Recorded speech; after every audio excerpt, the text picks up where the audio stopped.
We are live.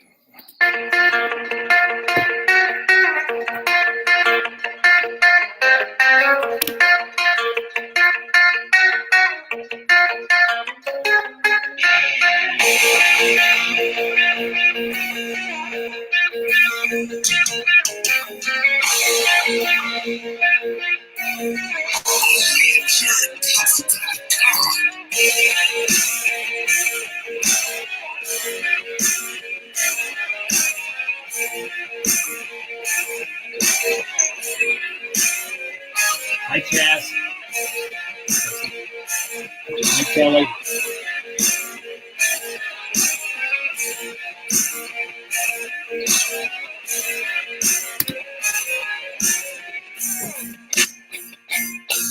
Timothy Brammer, Palm Springs, California. How are you, brother? Big Jim Downs. Love you, bro.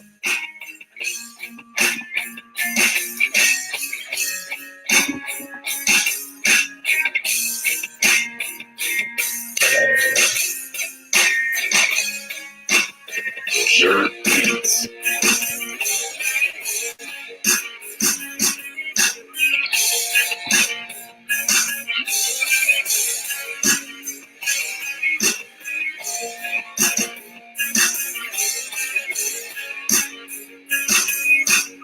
Rocky Meadows, I love you, brother.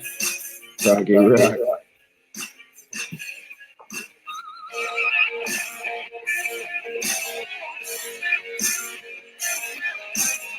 Sure. James Kane's in the house.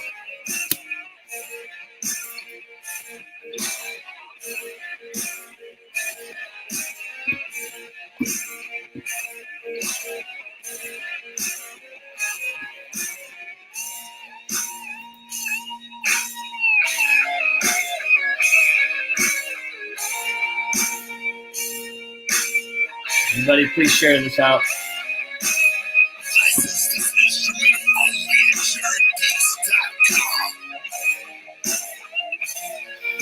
Hi, Susan. How are you? Hi, Tanner. Tanner McCartney, Fort Wayne, Indiana, in the house.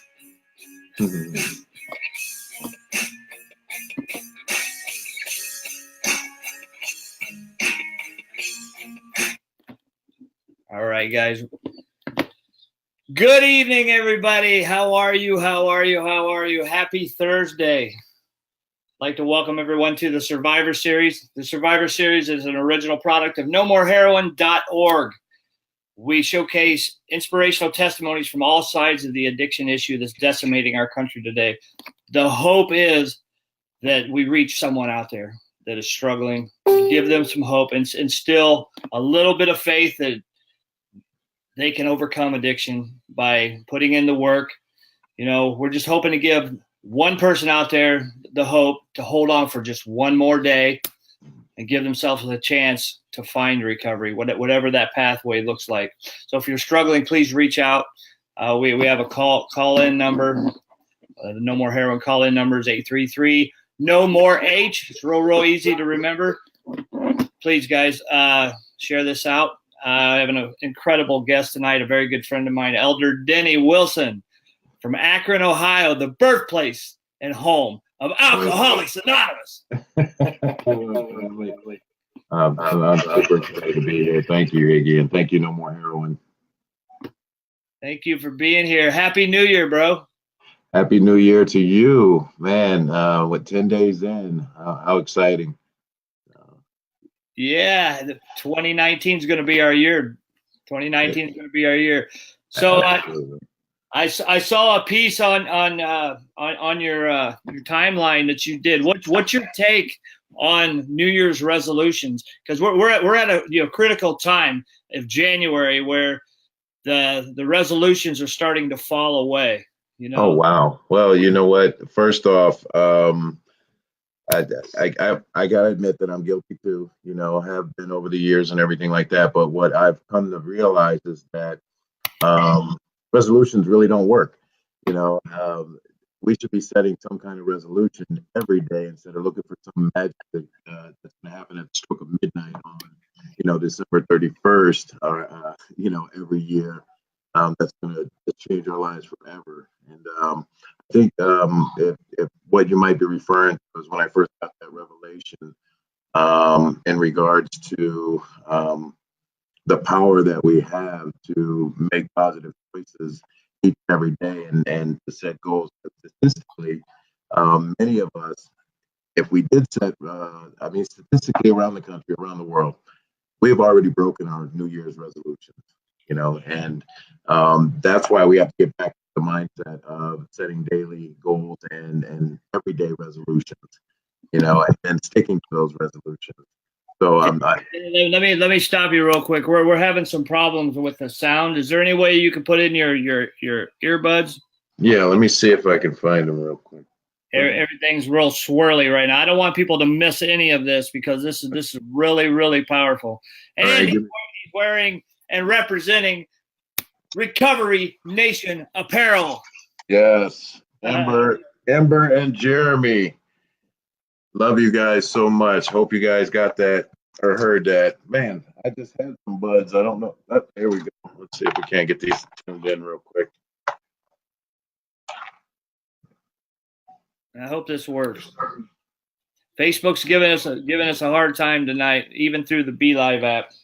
That's because somebody's life is going to change by the message that comes across today. So that's right. I love it. All right, how's that? Tuned in? Hello. Dialed in? Hi, Lauren. Can you hear me? I can. Okay. Some reason where I can hear my voice feeding back to me, but hopefully people out there the audience can still hear us. Please continue with what you were talking about. New Year's resolutions. New Year's resolutions. Okay. Again, statistically, by this time of the year, every year, people have already broken and fallen off of their resolutions. We have to get to a point in our lives and our mindset and change the fact that we don't look for some kind of magic cure at December 31st, every year or year after year. Resolutions should be made daily, and along with that, some of the goals that you want to reach. And 2019 is the year of the new mindset. That's going to be the plug on our end every day from here on out. It's all about mindset. So, and I remember the first time that I got the revelation about the possibilities in my life. I was a few weeks, about 6 weeks into my recovery out in Orange County, California. It was the first time I was ever committed. And I want to touch on that at some point, the difference between a decision and a commitment. But I had made the decision to get clean and sober once again. And I must have been funking up the whole place, my face or whatever. I was just really stinky. And my mentor at the time, he seen it. He's like, "What's wrong?" And I was perfectly honest with him. I said, "Look, I don't think I can do this. Things weren't going the way that I wanted them to be. I was restless and irritable and discontent in so many different areas." And he said, "Come on, let's go take a ride." And we took a ride up PCH through Long Beach, which was, like a dream to me because, at the time, some of the rappers that were out were from Long Beach, and I was into that music, that mantra or that genre at the time and stuff. But so we pull up to this whale watching site, and we get out of the car and we walk over to the ledge where the fence was, and he said, "Now just keep an eye out over the ocean out here." So we stood there for about an hour and a half, just looking, and nothing was going on but the waves. And I'm thinking that he just wanted me to have some kind of spiritual connection with the ocean or anything like that, because I had shared with him my childhood dreams. But after about an hour and a half of standing there, I seen this mist and this steam and this spout of water come up and everything. And then all of a sudden, this huge blue or sperm whale just surfaced and swam for a little bit. And then he went back under. I mean, it was so graceful, so beautiful and everything. And he said, "Now keep watching." So I stood there and I just kept watching. I was already blown away. And all of a sudden, out of nowhere, this 40-ton creature comes out of the water, a good 15, 20 feet, and then comes splashing down, sploosh. I mean, It was magnificent. I was blown away. You talk about a God moment. And so I turned to him and I looked him, and he looked me dead in my eyes, and he goes, so why do you think that whale was able to do that? And I said, well, I mean, I was very analytical, scientific, wanted to be a scientist when I was young, especially an oceanographer. But I said, well, he probably swam down pretty low in the water, got up some inertia, then came up through the water. He's like, is that what you really think happened? I was like, yeah. And he says, no, the reason that whale is able to do that at 40 tons against all physical possibilities and the laws of physics was because he has nobody around him to tell him that he can't. Wow, that's deep. That's deep, bro. It was the first time in my life that I realized that I had the power of choice. And as it pertains to resolutions and everything like that, I remember year after year after year about making the resolution of kind of exercising the power that I didn't know I had in my life and cutting away some people that were in my life that were keeping me from doing and moving and being all of those things that I was created to be. That's right. Yeah, I mean, the power of our circle of trust and the influence they have over our lives. And you've spoken this over me so many times over the past couple of years. We keep our circle small. You know what I mean? And we feed into those people that are on the same path as us with the same mission and goals.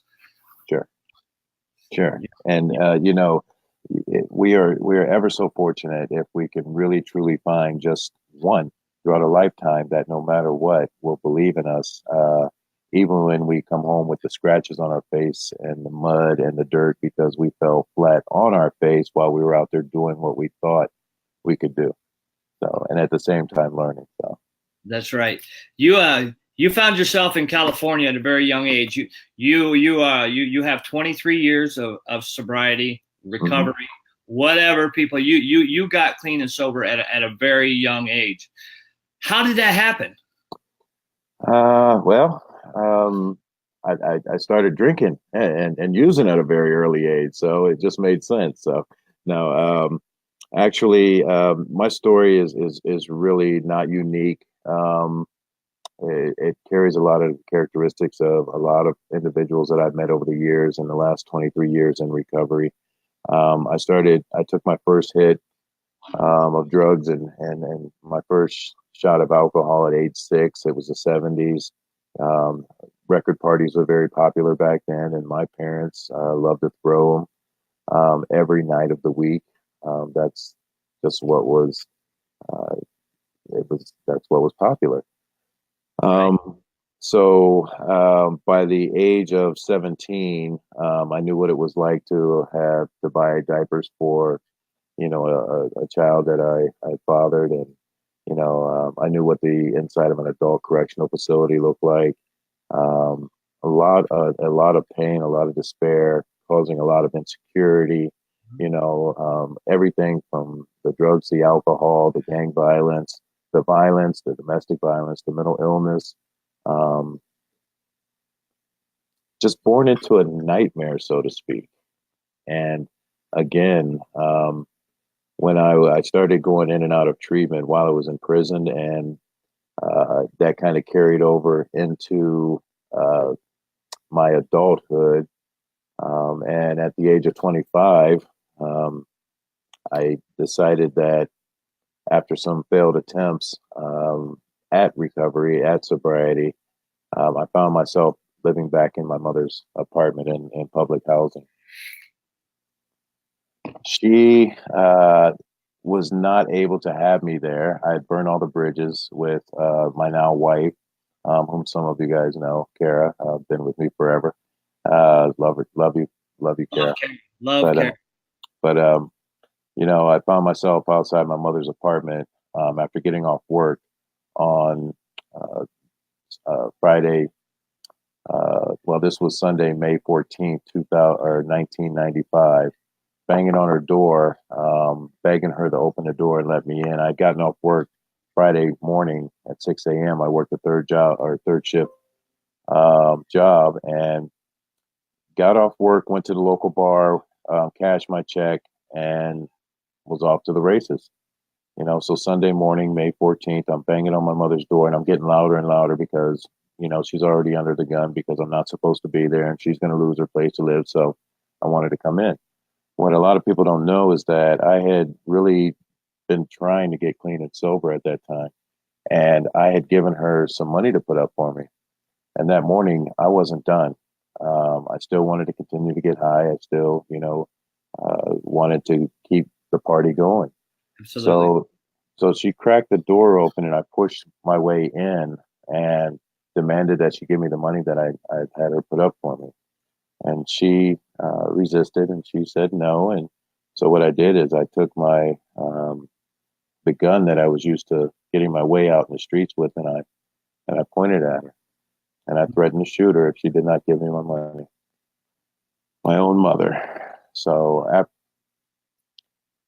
after that, she continued to say no and deny me my wishes and everything. So I ransacked her whole house. After I started coming down, after tearing her apartment apart, I started realizing what I had done. And she'd begged me to just sleep it off, lay down, and we would talk about it later. Well, I did. Felt horrible. That was Mother's Day, 1995, and that was my gift to my mother that day. My Mother's Day gift to her. That's where addiction takes us, man. It does. Yeah. Was that the point that you decided to get clean and sober? Well, I got up that night to go to work, and seeing that Mom had still continued to be Mom, she left me a plate and a note, said Pooh. That was my nickname. Well, that is my nickname. No, it's okay if some of you guys call me that. It's all right. But she left me a plate and a note, said that she loved me and that we would talk about it later. Well, my pride, my hurt, the devastation that I had caused, in her home under the influence didn't allow me to speak to her for that entire week. And as you can imagine, it just kept getting bigger and bigger and bigger. And I was in so much pain. So guess what I did? You got high and numbed it. Friday morning, got off work, got my paycheck, went to the same bar, had a drink, and was off to the races again. And,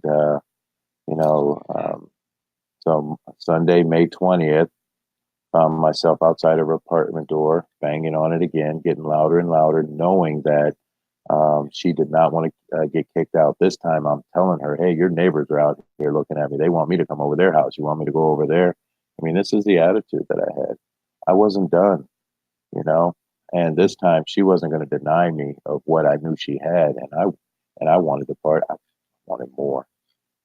So again, she reluctantly cracked the door open after I started shedding tears and really playing her heartstrings and stuff like that.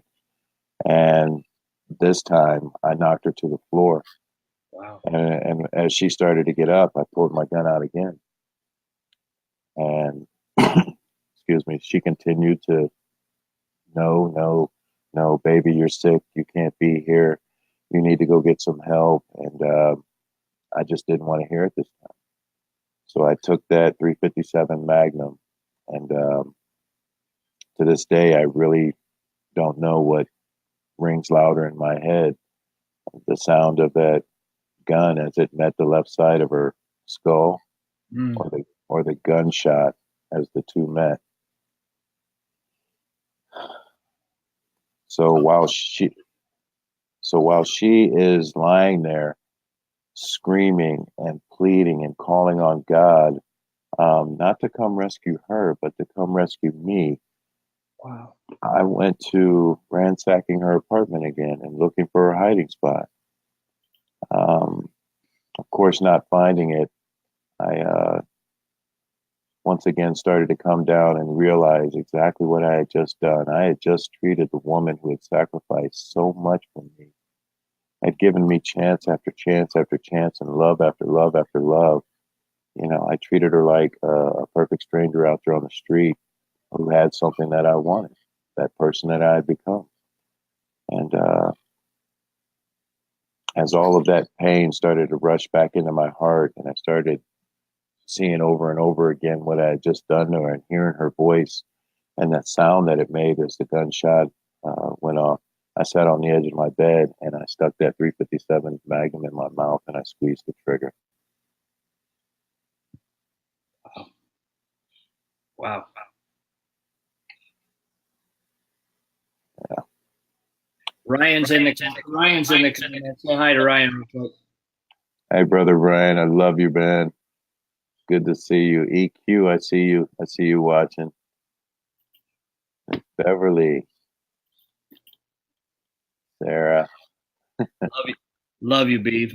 Love you. He was talking to me.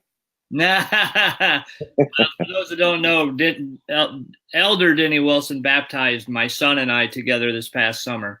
So we have a mutual bond between us. Amazing.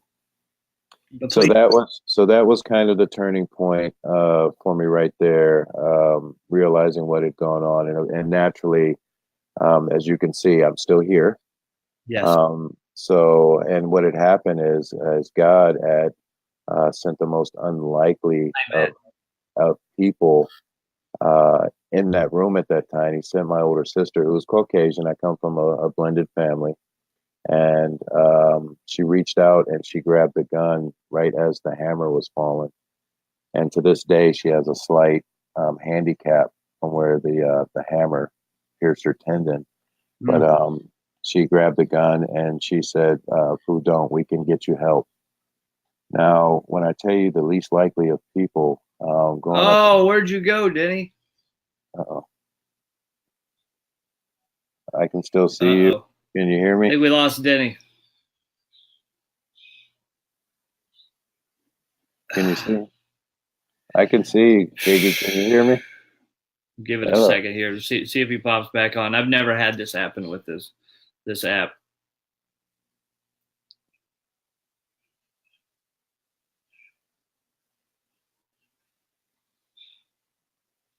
I'm here. Hello. See, the devil is a liar. The devil is a liar. The devil is a liar. Are you there, Denny? I am here. I am here. See, if he was going to take me out, he's going to take me out a long time ago.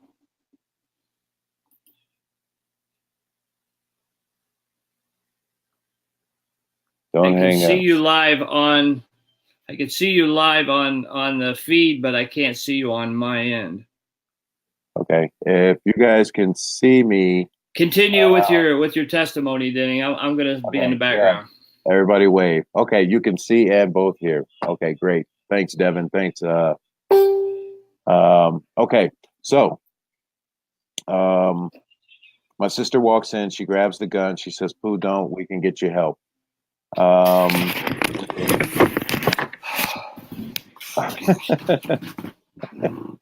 Within 3 hours, somebody shoot Higgy a text message and let him know that we're still on.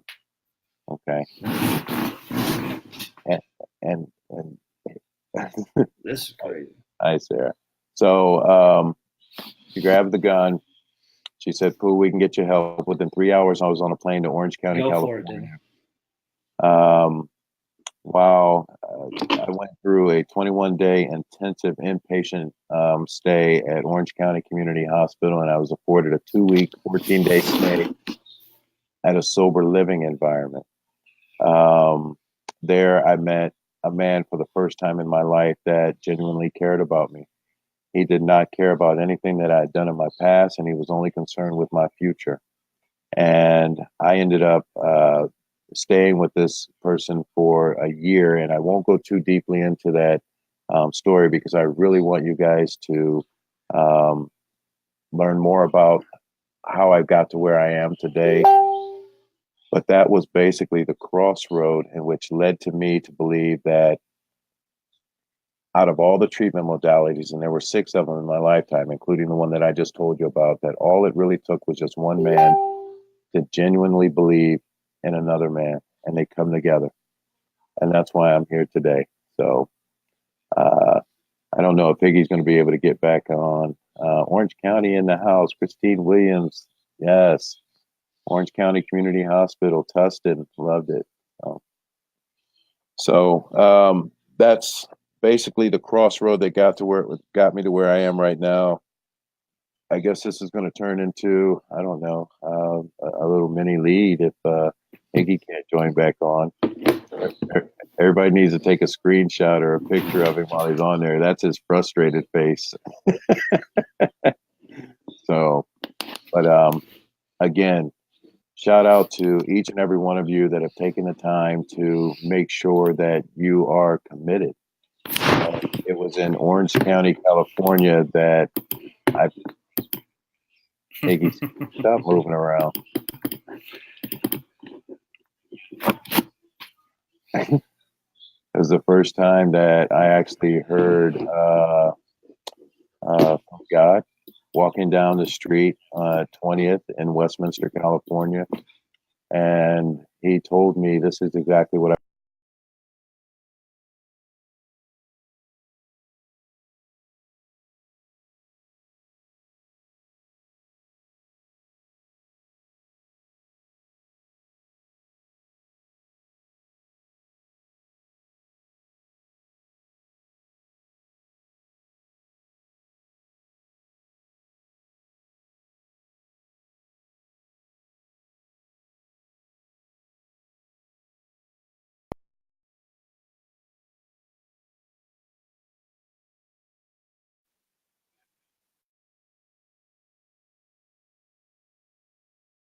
for. This is pretty.